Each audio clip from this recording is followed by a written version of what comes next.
What up, ladies and sinners? Welcome to IE Vegas, the Sin City Sports Show, presented by IE Sports Radio, your direct feed for all that is sports. I'm your host, Cal Henderson. We're back at it again for another Tuesday evening edition. You guys know you guys can catch us on Spreaker every Tuesday evening at 7 p.m. Pacific Standard Time to 8 p.m. Pacific Standard Time, where we talk everything IE Vegas, everything Vegas sports, and especially our Las Vegas Raiders. Even though we're not very happy with them right now, we're still going to give them coverage. They may not deserve it, but it's what we do. It's what we do when we're a fan. It's what we do when we love our team. And we're going to go in on them tonight because we have some questions. We have a lot of things going on today. We're going to touch on UNLV. We got to touch base on the Golden Knights, the Western Conference leading Golden Knights. Then we're going to talk about our Raiders. They had a hard-fought game against the San Francisco 49ers, and it was a lot of fun to watch.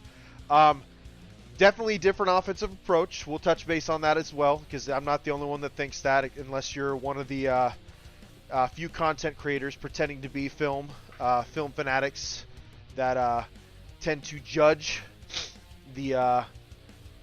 You have an agenda. They have an agenda. We'll talk about that too. We're not going to mention names, but we're going to make it very clear about the intentions of IE Vegas, the Sin City Sports Show. And then we're going to talk about the Raider Nation drama, man. It's got to stop. We'll touch base on that when we get back here. The Sin City Sports Show, presented by IE Sports Radio, your direct feed for all that is sports.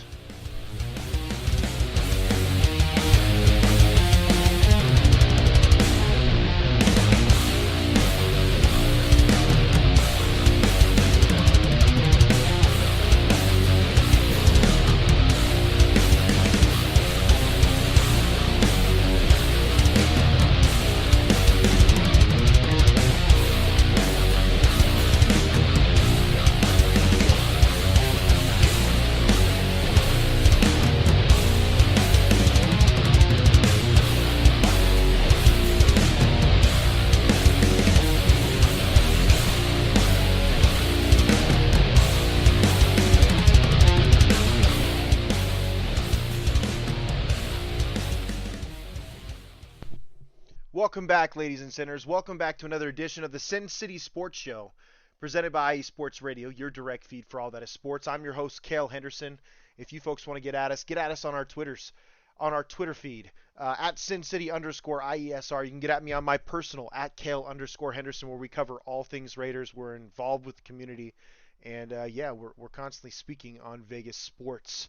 Before we get into tonight's show, we have to talk about our platform, IE Sports Radio. For the last 8 years, IE Sports Radio has been bringing you amazing content ranging from interviewing legendary athletes to building tailor-made shows dedicated to all major sports cities around the country. All the while, we've continued to be by the fans, for the fans, and with your help, we are ready to take the next step. When you go to our website, iesportsradio.com, you'll see our Patreon link with 5 different tiers. The first one starting at just $5 a month. This donation gets you shout-outs on all 32 of our shows. Higher tiers include IE Sports Radio merchandise, access to our podcasting university, and even a chance to be featured on a segment of our flagship show hosted by the man, the myth, the legend himself, Larry B., The Defining Moment. Thank you all very much for continuing to make IE Sports Radio your direct feed for all that is sports. Kicking off IE Sports Radio, or kicking off Sin City Sports, we're going to talk about UNLV. UNLV is on a roll. Got Taryn Rodriguez in the chat before we hit that. Good evening, Kale. Have an awesome show. As always, Taryn Rodriguez is the teammate of the year. He's always a badass. Sad the Raiders lost. Would have been epic to see them upset the Niners, but Jarrett Stidham was solid. He was. He played a really good game. He also made some mistakes that a specific quarterback would have been skewered for if they made those same mistakes. And honestly, Jarrett Stidham was getting none of the blame. It's kind of weird. I don't know. It's just double standards, man. Agendas. It's like what we talk about. But I'm really happy for Jarrett. Jarrett played really well. Now that you can tell that Devontae's just running free routes, they look different. He looked like a different player. Darren Waller's getting designed like flag routes off of rollouts, which we could have seen most of the year with Derek Carr. I don't know why that was so different. We'll touch base on that. But, Jarrett played a really good game, and he deserves all his flowers. He was very mature after the game. He sounds like a New England robot, so he was trained pretty well. And yeah, it is what it is, man. Like we're looking at what it is, and Jarrett had a good game. The offense had a good game. The defense was what it was. What they've been the last 10 years, the last 9 years for sure, which is a problem. They're definitely not a solution. They don't help. They make some stops at key moments sometimes, but for the most part, they've just been an absolutely terrible unit. No matter what year it is, they've been a horrible unit, and that's got to change. Hopefully, with the new assets that are coming into play, that will help the Raiders kind of shore that up.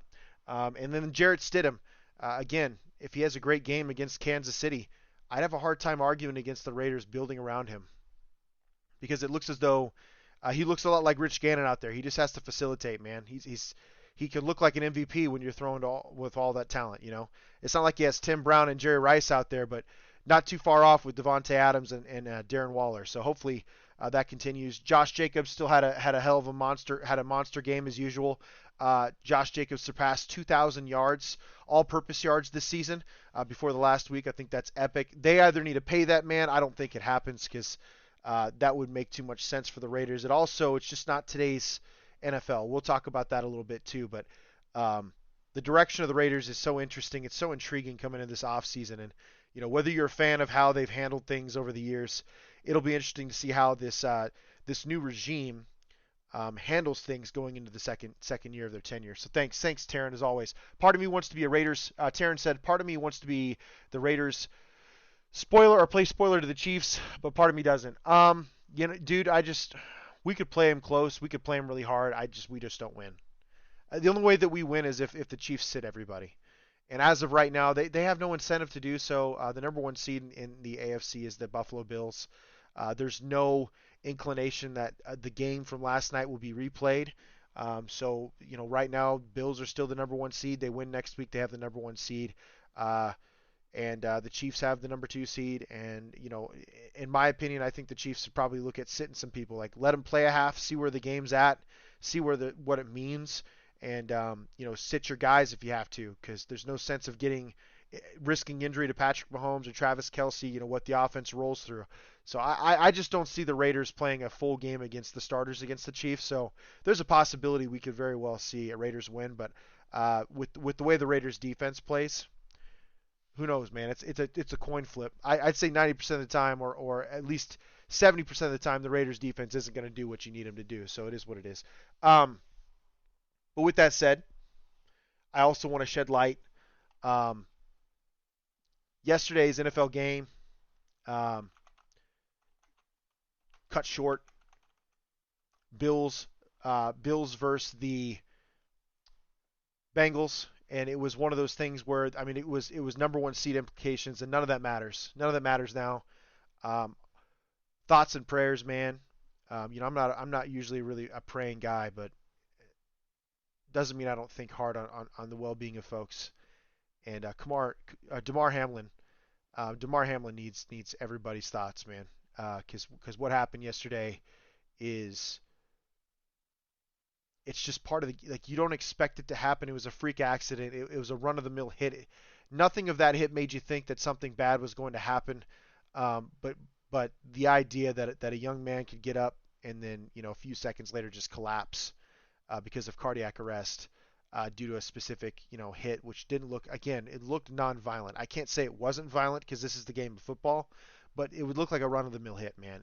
And I'm so sad for this young man. I'm sad for his family, his friends, the Bills teammates. I feel for T. Higgins because I'm sure in some way, shape, or form, even though it's part of the game and he didn't do anything wrong at all, I'm sure he feels some sort of guilt. Damar Hamlin's life is hanging in the balance. He's in critical condition. He had a cardiac arrest. He was essentially out for minutes on the Bengals game field before they could load him up into an ambulance. He couldn't breathe on his own, and he's intubated. That's the worst thing about it all, man. You have a 24-year-old young man who I'm guaranteeing you is in the best shape of his life. He's a unit. I guarantee you the guy is an absolute physical unit, and something like this is debilitating him. It's serious, man. It was already serious, but I'm just giving you guys ideas. This is one of the best athletes we probably see in the world, right? I'm sure you could put NFL athletes in the top 100 athletes pretty easily. because of how they train, how they hit, their strength, their stamina, and just to think that a hit like that, which again I'm sure it was hard, but when you look at it, it looks like no different than any other tackle, and it was just unfortunate, man. So my thoughts go out to Damar Hamlin, his family, T. Higgins, the Bills who are reeling right now, and I also want to give kudos, man, to all of the media representatives that are out here saying, quit showing the highlights. Sometimes, man, this stuff is way too much. This is something that really needs to be said, and I think sports media. Uh, I get it. ESPN, the big flagship shows, they want the clicks, man. They want us. They want people to watch their programs, but just come on, man. Replaying that hit over and over and over again, replaying, a crowd of Bills, shielding their teammate while he's trying to get resuscitated on field. Like, come on, dude. Let's be better than that. When situations like this happen, it's just kind of gross, man. It's gross humanity, and we got to be better. Uh, Legs being broken and hanging and stuff like that, when people are in agony and crying and stuff like, we got to stop showing that. Show the injury, but don't show the emotion. There's no sense for that, man. There's no sense for that. Let the person be a person. There still has to be some form of privacy in times where people need privacy, and in times where people need a helping hand. And I truly believe that we got to be better as a society when it comes to that. Damar Hamlin didn't need cameras on him while his teammates were surrounding him and he's fighting for his life. I just didn't like that. I didn't like Skip Bayless sounding off. I hear people sympathizing for him, stating, he's just playing the businessman. He's trying to get clicks. What a punk, dude. Skip Bayless, and I'm sorry, I gotta say this. Skip Bayless needs to retire. Skip Bayless needs to go on to greener pastures. He's had a hell of a reporting journalism career, but get him the hell out of any spotlight, dude. Get him out of here. He's ridiculous. The fact that he had to tweet, how can they stop a game because of the ramifications of the playoffs when a man is fighting for his life in the middle of a field with people pounding on his chest? Come on, dude. Be better. And you know what? RG3, you're the man. You've I love watching you, man. Personality wise, I don't know if he'll ever hear this. I know I'm kind of acting like I'm speaking to him. He'll probably never hear me. But RG3, Robert Griffin III, dude, you said it perfectly. And we need more people like you. Say, hey, this guy is fighting for his life. Pull your head out of your ass, is what he said to Skip Bayless. That is just epic. And it needs to be said. There are not enough people out there. I'm not here to I'm not here to say we need to filter people, but sometimes, man, it's just read the room. Read the room. You could tell there were just so many people affected and worried about this guy. And then kudos, not just kudos to RG3. How about kudos to fan bases and people all around the United States, Bills fans, Bengals fans, for gathering tonight. It was at 7 p.m. Gathering and candlelight vigil. On top of that, how about Damar Hamlin's toy drive? Right, the guy was struggling to get $2,500 a year type thing. Maybe not struggling because he's a very well off man. But he was putting together a toy drive for Buffalo kids in Buffalo, right? Less fortunate kids in Buffalo. It made over $3 million overnight, man. Humanity sometimes can just really reinvigorate your idea of people. Because sometimes you just want to say, man, people suck. Because sometimes they do. But then you see situations like this where folks really need help. And you find out that, out of 300 million people in the United States, there's a possibility half of them are actually really good people and are willing to help you in your time of need. You're really hungry. They're willing to spare a can of corned beef. And I wouldn't be mad at it because corned beef is fire. But anyway, it's the point of the matter that sometimes we just got to stop. We got to separate ourselves from our ego and understand that in the moment, that's what matters. Don't let a moment stray your judgment or your emotions. Just understand where you're at within the moment, soak it in, and do good, man. Just be a good person. Taryn chimes in, agreed, Kill. Skip needs to be canned and retire or go watch Oklahoma and Vanderbilt play baseball. I mean, dude, it's ridiculous. The fact that a professional journalist could go on Twitter like that and say some stupid crap that wasn't relevant when a man's fighting for his life is just it's stupid, man. And the NFL, I don't listen. Troy Vincent, executive vice president of the league, came out saying that there was no talks about the NFL, giving the players 5 minutes to warm up after Damar Hamlin was wheeled off the field. I don't believe the NFL for a second. The NFL has always been about the NFL. They've always been about the money. So realistically, I'm gonna say it like this, man. Go F yourself, NFL. Like, there's no way anybody believes you. No way anybody believes you when you say you didn't say that. You had to have a couple head coaches nearly in tears talking to each other like, hey, do you want to keep this going? I don't think this is good for our players. I don't think this is good for anybody. Because at that moment they realized that football was nothing. It wasn't even important. It's the greatest game on this damn planet, and it didn't matter at that moment because the guy was fighting for his life. The NFL is a joke. Skip Bayless is a joke. But the wonderful thing is, like, there's just so much really good things coming out of this, and I man, I hope the good portion of humanity continue to shine through because it gives you hope. Great start to a new year. It's a tragedy. I wish nothing but good health to Damar.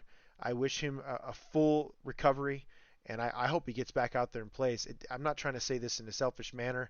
I know he's got to worry about getting better, but what a great story that would be for him to overcome that and come back out and play. It'd be bigger than the Eric Berry story when he recovered from cancer and came back. Damar's story would be bigger than that, and that's saying something because Eric Berry was a beast. So I know he's in critical condition. He suffered cardiac arrest, had to be resuscitated twice after collapsing. Wish him nothing but the best, him and his family. And you folks continue to look for his toy drive, man. Go out and donate. Something that man's done really well for his community. Let's encourage people to continue to do that, and let's invest in Damar Hamlin, huh? Let's invest in his vision. I know Damar pulled through. I know it. He's a fighter to say the least, dude. He's in his prime, like, and I'll say it like this, and I don't mean to be. I'm not trying to be, morbid, Taryn, but he's in his prime. Like, I feel really good about him coming out of what's happening because of his age. If it would be, 10 years from now, obviously that's different. But again, he's a prime athlete. Like, he's a specimen, and he's an NFL athlete. So I have really good faith that he's going to come out of it, and I hope he has a huge comeback. I wish him nothing, him and his family, and the Buffalo Bills, nothing but the best, man. Like, because everybody's been handling this with class, with the exception of the NFL and Skip Bayless. Talking about UNLV sports, women's basketball is absolutely killing it. UNLV is 12-2. They're 2-0 in the Mountain West Conference, and they are absolutely rolling. 85% win percentage. They've won 3 straight. And the big thing is the conference, because you win that conference championship, you automatically have a bid to the tourney. So you definitely want to see that. The UNLV women are creaming people, and they're kicking ass. Looking at the UNLV men's basketball team, they are having actually an excellent season as well. You wouldn't know, but the Mountain West looks pretty tough at the top. The one thing I can tell you is I think that the Mountain West standings on their website sometimes skewed, but when you look at their overall record, 11-3, 0-2 in conference, 78% win percentage. They started out 10-0, and they've lost 3 of their last 4. I get it. It's not great. It's not what you want to see, but it is what it is. Larry B, what's up, my brother? At least the Raiders hung this week. Yes, we'll talk about that. We'll talk. We had to take a moment and talk about Damar and wish him well. Now we're on to UNLV sports, and hopefully talking a bit about the UNLV recruiting ranks. It's bad, man. They're ranked 131st. They only have 6 commits right now. I'm sure that the changeover, the new head coach and stuff is playing a factor. I really hope that new head coach and his staff come into play and start hitting that transfer portal like all the other schools. Otherwise, I really think that there's going to be a step back before there's a step forward.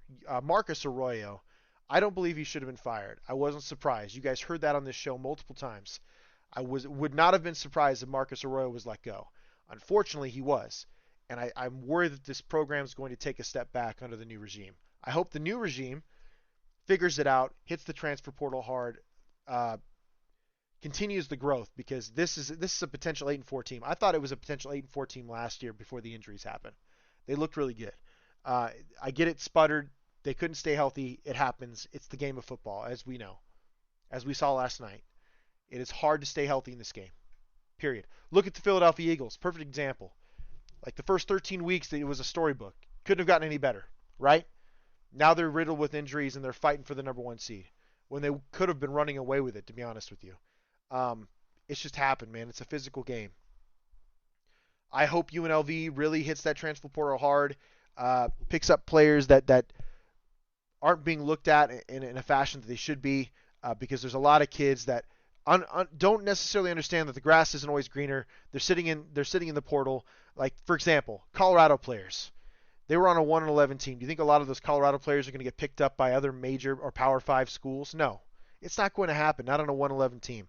I hope UNLV takes advantage of players like that. I shouldn't say take advantage. That's poor choice of words. But I hope they hit the portal and talk to kids like that could really come in. If they were good enough to play for Colorado, there's no reason why they couldn't be good enough to play for UNLV and maybe bring a little more speed, talent, ferocity, however you want to put it. Hit teams like that are going through coaching changes. I hope UNLV looks at that and takes advantage of that portal. Terrence chimes in, the Las Vegas Ramblers will begin their NVA title defense in about 3 months until showtime. Nice. That's what we love to hear. At least the Lady Ramblers and at least the Lady Aces are winning championships in Vegas, because we know the Raiders can't. The Vegas Golden Knights have been close, but we know the Raiders can't. Not while Josh McDaniels is calling his non-conservative or his very conservative game plans. It'll never happen. In the Mountain West, UNLV, as far as their football recruiting is concerned, again, 6 commits. Points right now they're getting, it's 39.36. Again, they're ranked 131st overall in the nation, 11th in the Mountain West. That is not a good sign. You are only better than New Mexico, who is probably much worse than them. The only thing is New Mexico has twice the amount of commits. It'll be interesting to see what happens. I hope they continue their momentum. Boise State still tops the charts there. They're killing it. Colorado State's doing a good job. San Diego State seems to be replenishing their offensive line and their running back situation, looking at the commits. So we'll see what happens. Air Force is going to be in another cycle. You know how Air Force is, or those academies are. Air Force had a really good year this year. Now they're probably going to go back down to earth because they have to grow all these freshmen and sophomores they're bringing in. The academies, man, military academies are really hard to build a program there. It's going to be cyclical. It's almost like Iowa, when Iowa gets that super easy, like ranked 100th schedule, and they go on like 11-0 and lose in the Big Ten championship. That's the same thing that happens to every military academy when they build a team. They need to be able to build a team and develop strength, conditioning, all that stuff before getting to their senior year. And then they have to drop all that weight because they got to make PT and all that other jazz. So really difficult to run a military academy. Wish Air Force nothing but the best. But UNLV is currently ranked 11th in the Mountain West as far as recruiting ranks are concerned, 131st overall. The new coaching staff really needs to wake up and get after it because it's not looking good right now. Taryn Rodriguez, NVA is men's volleyball. Oh, I'm so sorry, dude. Oh, my gosh. National Volleyball Association. If I put 2 and 2 together, it would have said NWVA, right? Wow. Thanks, Taryn. I was trying to give you a shout out. I appreciate the correction, though. That's tasted my own medicine. Thanks, Taryn. You're awesome. Golden Knights still are killing it, man. They're top of the Western Conference in the NHL with 54 points. They're on a 2-game win streak, 6-3-1 in their last 10, and they're absolutely killing it. Jack Eichel is just having a season, man. Phil Kessel is still the Iron Man of hockey. I'm really impressed with the way that this Golden Knights team is playing right now. I think they're the team to beat in the West. The Stars might have something to say about it. The Stars are playing really well. The Kings are playing well. The Flames always kill it. As of late, the Ducks have done a pretty good job, but they're the bottom of the barrel as always. But yeah, the Golden Knights, as of right now, I feel like are the team to beat in the West. They could be the NHL representative. Avalanche are reeling with injuries. They could make a comeback as folks get healthy. But right now, the Golden Knights are doing a good job of trying to create some cushion. I would love to see them go on another, I think they went on a 12-game win streak to start the year. I'd love to see that again. If they do that, I far and away think that they'll be the best team in the West. And the key thing is they're staying healthy. We've talked about this this last year. Half of their roster was essentially going through injuries. half of their mainstay players, their top 6, were completely out for like 40 games, 40 of the 82 games, and they still finished 4th, which is incredible. But when you're missing out on all that ice time, all that camaraderie, all the reps, you just lose synergy, man. When you come back from being healthy, you got to get healthy. It's a gradual process, especially in hockey. It's a physical, brutal sport. It took the Vegas Golden Knights too long to get back at it last year, but they still finished 4th this year. I think they're showing, man. Last year was a fluke, and they're on it, man. They're going for another title. They're running for another title. They're going to have a hard time against the Eastern Conference teams like the Bruins and the Canes, because those guys are absolutely killing it in the Eastern Conference. But I have a lot of faith in the Golden Knights. Definitely a lot of faith in the Golden Knights with the way they're playing hockey. And I hope Jack Eichel is signed long term there, man, because he's doing a great job, really revitalizing his career. William Karlsson's doing an excellent job. Mark Stone is still a leader. It's looking really good. Shea Theodore is doing a great job on the back end, the defensive end. I'm really liking the way that this Golden Knights team is set up. It's setting themselves up for the future. And it was one of those things that people were talking about their cap situation before the cap space situation before the beginning for the beginning of the year. They're fine, man. They were going to figure it out. They were going to trade some assets and get some money back. It was going to happen, and I'm really, really happy with what I've seen so far from the Golden Knights. When we get back, we're going to dive right into the Raiders. We're going to recap the San Francisco game in Las Vegas, and we're going to talk about the future of the Raiders, the David Carr situation, and, just how dramatic Raider Nation is and needs to stop being when we get back here on the Sin City Sports Show presented by IE Sports Radio, your direct feed for all that is sports. Damn! Green team! Set! Hey!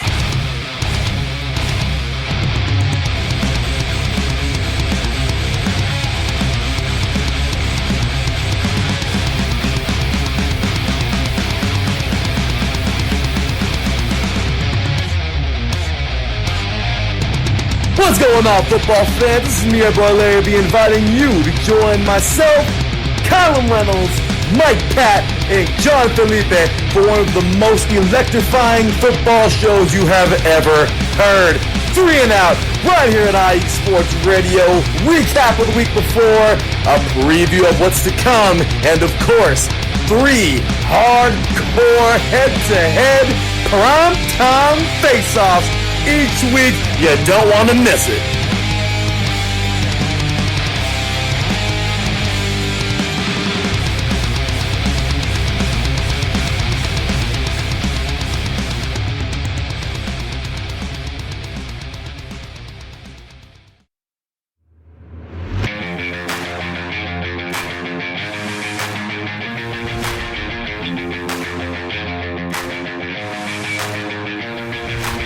What's happening, sports fans? Are you a fan of Southern California sports? Are you looking for a show hotter than a hot summer day in California? Then look no further than the SoCal Supreme Sports Show, where I talk about all things Southern California sports. That's right, all sports teams from Southern California. From the hard-hitting tackles of the NFL, to the killer crossovers and big three-pointers of the NBA and WNBA, to the grand slams of the MLB, to the bone-chilling goals of the NHL, and to the booming kicks of the MLS, the SoCal Supreme Sports Show has it all for you. Oh, and let us not forget about the college sports as well. So join me, Taryn Rodriguez, every week here on IE Sports Radio, your direct feed for all that is sports.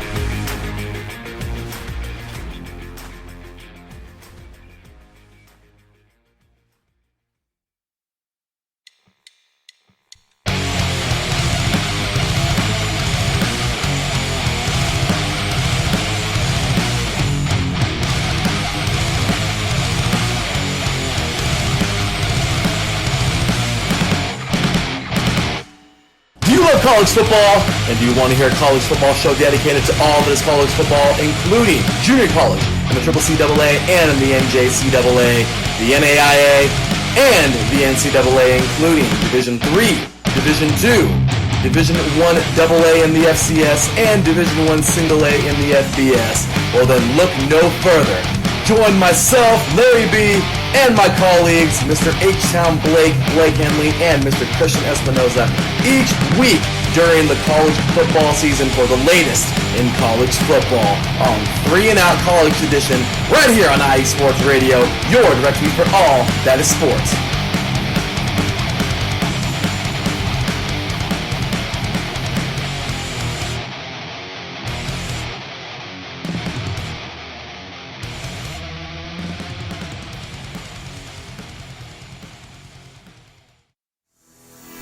Sports fans, do you like teams that are tough, cities that are tougher, and fan bases that are passionate about their teams? How about teams that are historic and stadiums that are iconic? Then you belong in Chicago, and you need to check out Chi-Town Weekly. Join me, Adam Kernan, every week as we keep up with all things Chicago sports. Bears, Bulls, Blackhawks, Cubs, White Sox. We'll cover them all, plus more.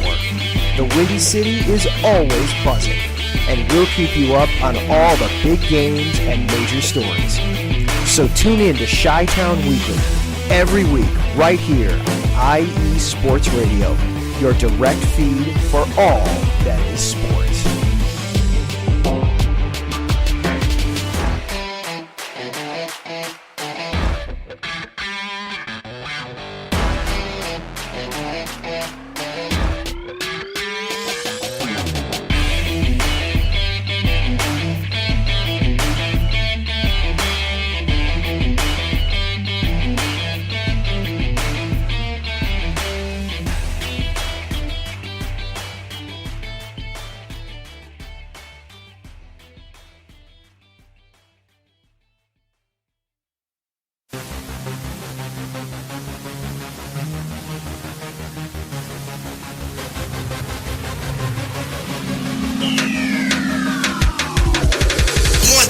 Everybody, this is Taryn Rodriguez.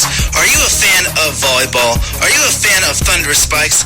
Then I have the show for you, Set Point, where I cover NCAA men's and women's volleyball, high school boys and girls volleyball, beach volleyball, and even professional volleyball. Catch the action every week here on IE Sports Radio, your direct feed for all that is sports.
Welcome back, Sin City Sports, Sin City Sports Show, presented by IE Sports Radio, your direct feed for all that is sports. This is IE Vegas, where we talk all things Vegas sports. We touch base on UNLV, talked about our Vegas Golden Knights. The Las Vegas Ramblers begin their season in 3 months, men's national team.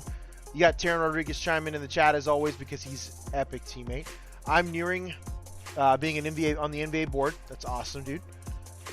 And I'm hoping to put in an idea for the WNBA Las Vegas team. Could be the Las Vegas Royals or the Las Vegas Monarchs. That'd be cool.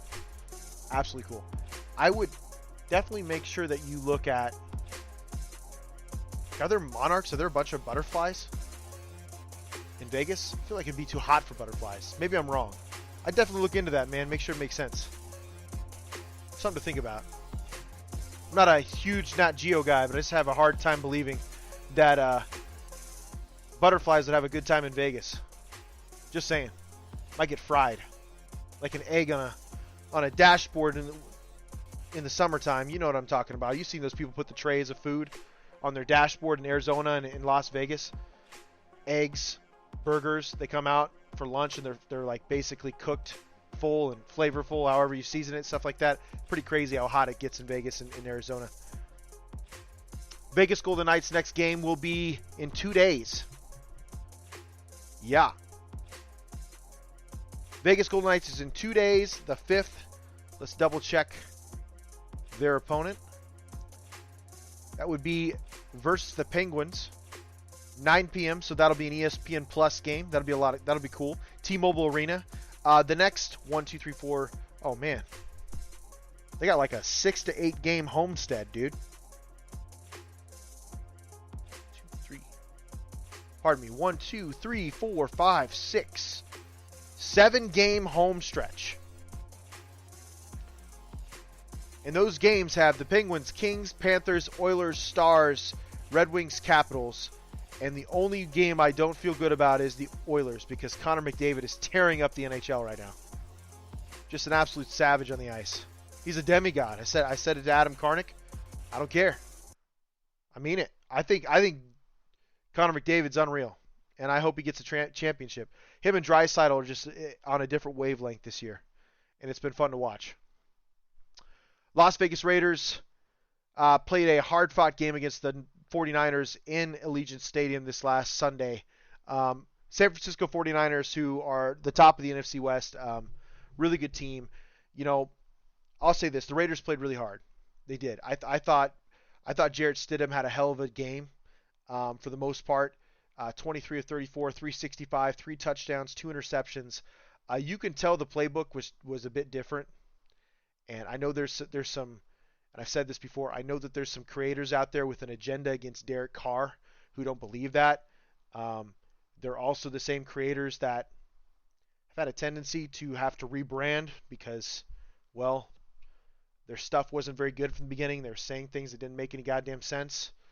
I will say he's gotten a lot better. He's getting way better at watching film. He's getting much better at stating truth, but there's a lot of creators in this field that they really have an agenda against Derek Carr. Jarrett Stidham's game plan was way different than Derek Carr's. If we would have seen this most of the season for Derek, he'd be over 30 touchdowns easy. Like, the game looks so simple with the way they were calling it. McDaniels wasn't as conservative as he's been all year. You know, we actually seen him go for it on 4th and goal. Like, it's unbelievable. Taryn chimes in. So what happens with the Raiders quarterback situation? Do they keep Stidham or wait until they draft C.J. Stroud? Yeah, you know what? Let's go ahead and get into that, man. I'll say this real quick. The Raiders played a hard-fought game. Jarrett Stidham played well. He threw 2 costly picks. And, yes, I know that his lineman was thrown into him while he was throwing. That happened to another quarterback who will not be named as of right now. And he got a bunch of crap for it. It just called basically a joke. It happens, man. And especially when you have a Raiders offensive line that isn't very good. It hasn't been good all year. Allowed pressures on more than 50% of drop back snaps this year. That's pathetic. You can't have that happen. And some of it's just skill, man. Like, listen, Dylan Parham is going to be a stud at guard. I truly believe that. He's excellent in run blocking. I think he's got one of the highest run blocking rates in the NFL. He just needs to develop, man. He needs time in the weight room. Andre James, well, he is what he is, man. It's out there. I think there's a reason why the Raiders won't quarterback sneak. I think they have a 6'5", 280-pound center, and they don't trust him. And I don't think I've said this for weeks. I've said this for months. I said this at the beginning of the season. It wouldn't surprise me if Dylan Parham is the starting center next year. But they need to go out and get one. I thought J.C. Treader was the guy at the beginning of the season, but at the same time, it's obvious this Raiders front office wasn't trying to win this year, so we'll leave it at that. Jarrett Stidham played well. Josh Jacobs played well. Devontae Adams played lights out. That guy is unreal. He's just a cheat code in video games. Video game cheat code, I swear.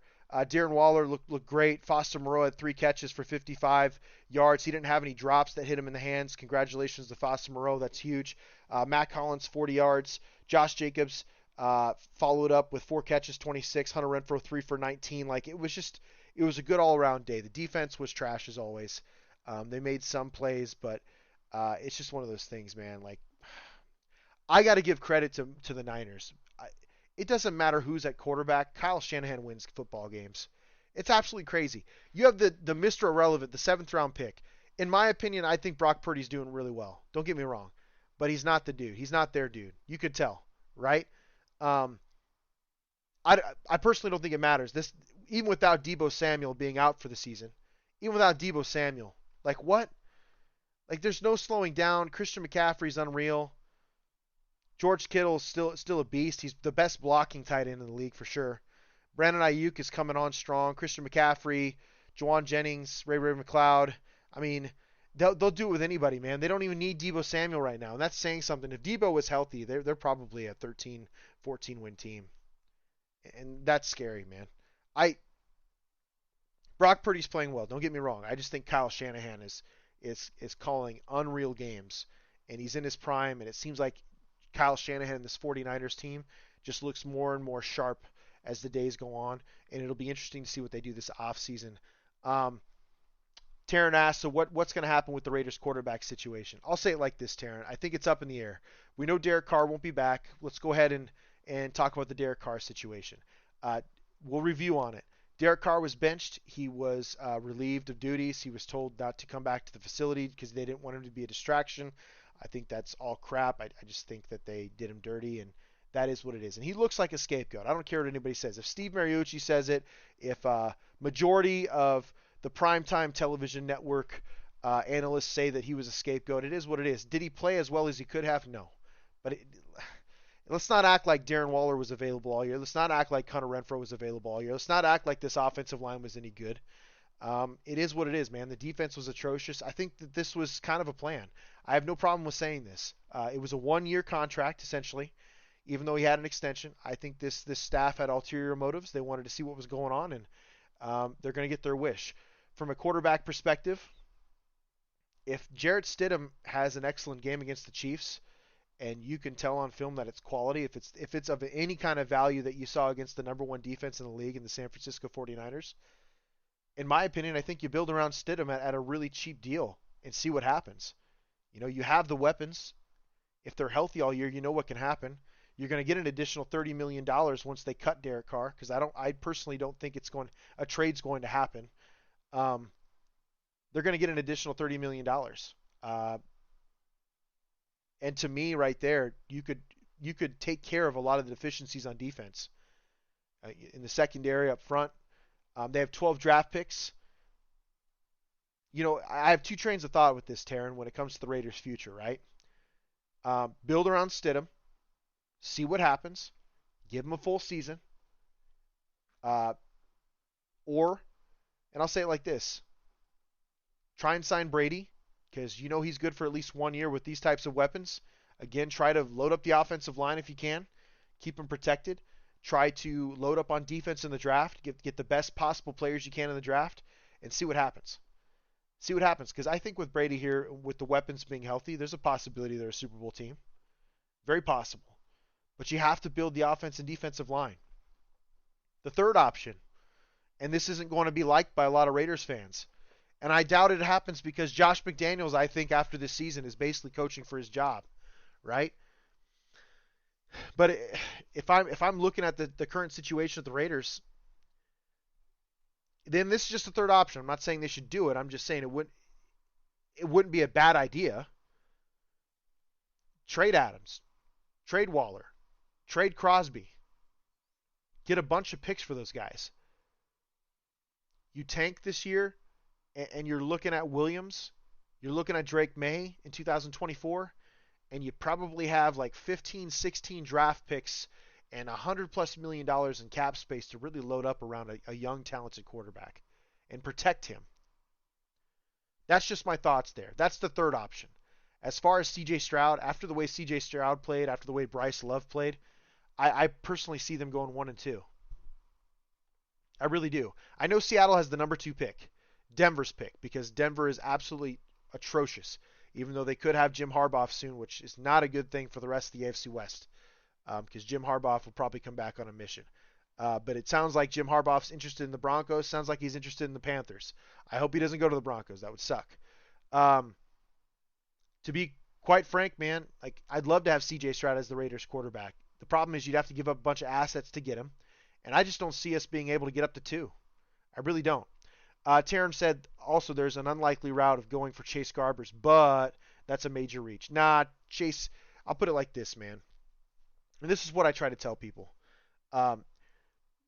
Jarrett Stidham couldn't beat out Derek Carr, and he knew the system.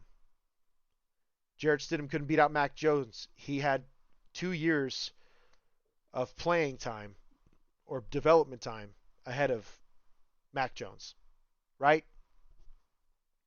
I can't say Stidham's the truth. What I can say is he's got a ton of weapons here. It's different than New England, right, where they have primarily offensive linemen, always have a top 5 defense, or top 10, I should say, and full backs. Like they love to control the clock, all that stuff. Here in Las Vegas, you have guys that can run routes past almost any DB in this league one-on-one. So yeah, I think Stidham has a chance here if he wants to really go after it. I guess it would depend on how his development goes in the offseason and what McDaniels and Ziegler say. But Stidham wouldn't surprise me if they decide to go with him. For something in my stomach tells me Tom Brady will be here next year, and it'll make me puke. I'll take a Super Bowl if it happens, because Super Bowls are hard to come by. I'll puke in the process, but I'll also be really happy that the Raiders won. Will it screw the quarterback stuff for the future? Probably, but it is what it is. You have to take him where you can get him. Get a Super Bowl win. They haven't had one since 1983. Go after it. So yeah, the future is weird. There's a lot of situations I think you can go after.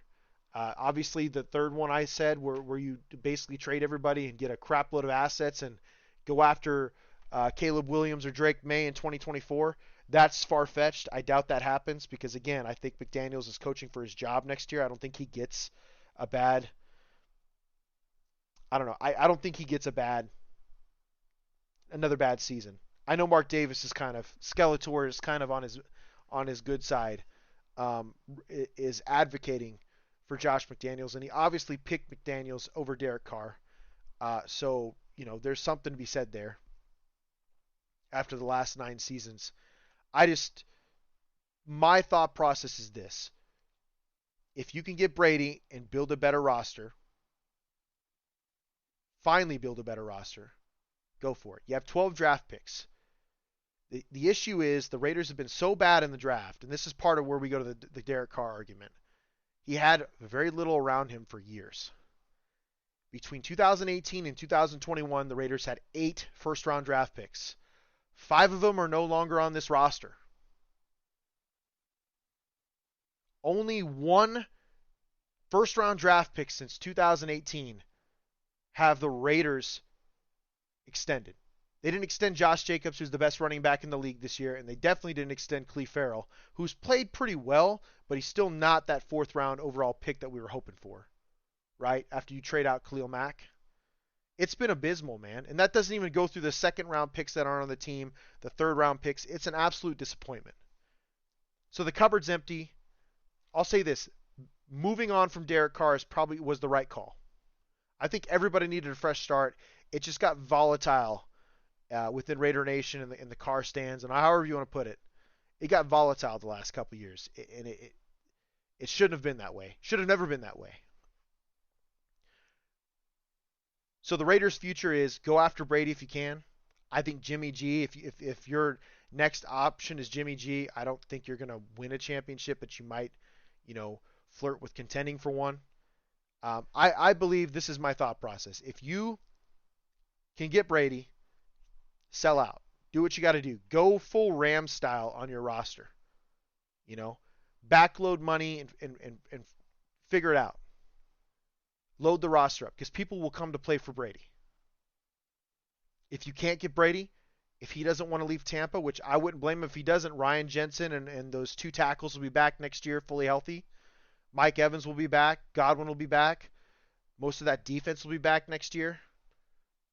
I wouldn't leave Tampa if I was Brady, but, maybe he feels he'll need to come here with Josh. He loves Josh. I don't know. If you can't get Brady, then maybe it is one of those situations where McDaniels and Ziegler have a strong conversation with Mark Davis and say, hey, this team's bad, man. We got to sell some assets, and we got to gain some assets and look to 2024. Maybe Mark Davis is cool with it. I mean, he's been a loser 8 out of the 10 years he's been the owner. He might as well lose one more season if it means they have a bright future.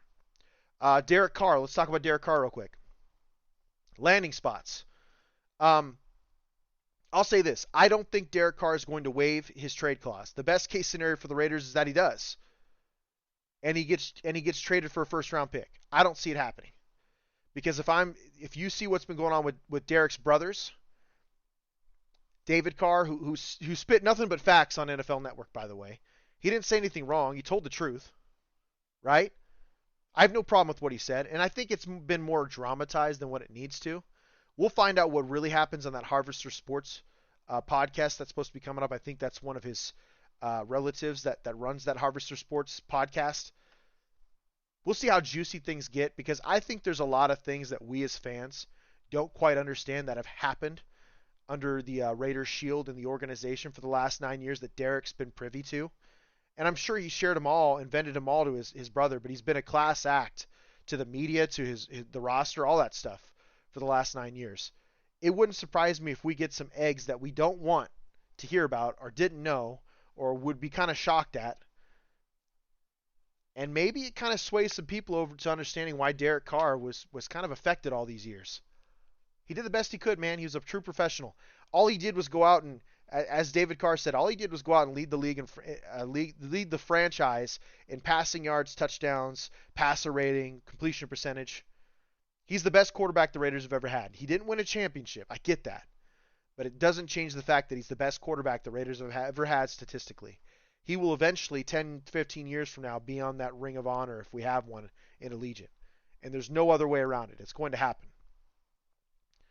So we need to pay our respects, our dues. He wasn't exactly what we needed him to be, but he also didn't have a fair chance in a Raiders uniform because the organization has been absolutely inept for years. Where do I think he lands? There's a lot of options out there, man. I think about a dozen teams will at least inquire about it, right? Here's the realistic ones I've gone over with a lot of folks that I've had conversations with. The Colts is an obvious one. They need quarterbacks so bad, but we don't know what's going on with their head coach. They haven't hired anybody. Like if Jim Harbaugh was hired there, I could totally see Derek Carr being a prized possession, right? Or maybe Jim Harbaugh wants to try and trade up and get his own quarterback. We don't know, but Jim Harbaugh would make sense. Sean Payton, wherever he ends up, if he does end up somewhere, from my understanding, the Saints aren't going to just let Payton go anywhere without, that team giving up a first-round pick. Don't blame the Saints. Sean Payton kind of tucked tail and ran when all the contract situations started getting tough, if we're being honest. But the Colts are an easy one. Another low-hanging fruit's the Jets. I mean, they're a playoff contender now, and their quarterback situation is absolutely awful. It's atrocious. Zach Wilson can't stay away from the MILFs or the Cougars, and Mike White just isn't the dude, man. Joe Flacco didn't turn out. I'm pretty sure he's retired at this point. They have an offensive line full of first-round picks. They have two excellent running backs in Breece Hall and Xavier White. You have a young, up-and-coming wide receiver, Garrett Wilson. I mean, out of Ohio State last year, who a lot of people thought was going to be the top receiver coming out of this draft. I don't know, man. I think there's a lot of things to like about New York. That hasn't even touched on the defense. You got Sauce. Both of their corners are actually very good. Carlos Dunlap, Mosley at linebacker, Quinnen Williams. Dude, I'm telling you, man, they got a really good team over there. Jeremiah Johnson from last year's 3 first-round pick class. The Jets are stacked, man. They have a lot of young talent. They need a quarterback. And they'll have cap space. So the Jets make a lot of sense to me. I don't like the idea of the New York media talking to Derek Carr. Because, again, I think Derek Carr sometimes getting his feelings.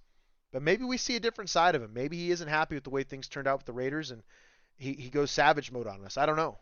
I'd like to see it because that'd be a side that would be very enjoyable to watch. Tampa's an obvious solution if Tom Brady leaves. And I agree, Taryn. The Jets are 100% a quarterback away. The scary part is they'd still be in the AFC East where, you have the Bills. You have the Miami Dolphins. Tua. So here comes the unrealistic.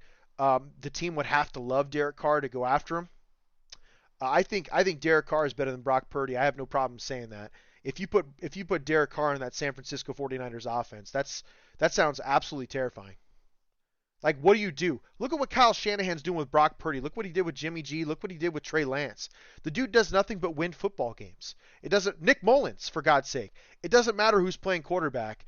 There's a chance to win because Kyle Shanahan is a brilliant play caller. Imagine Kyle Shanahan with his hands on a prime 31-year-old Derek Carr with Deebo Samuel back and healthy, George Kittle back, a revamped offensive line, the defense the way it is. The Niners are a quarterback away from being an absolute contender. I mean, they could contend this year. That's how good their defense and run game is.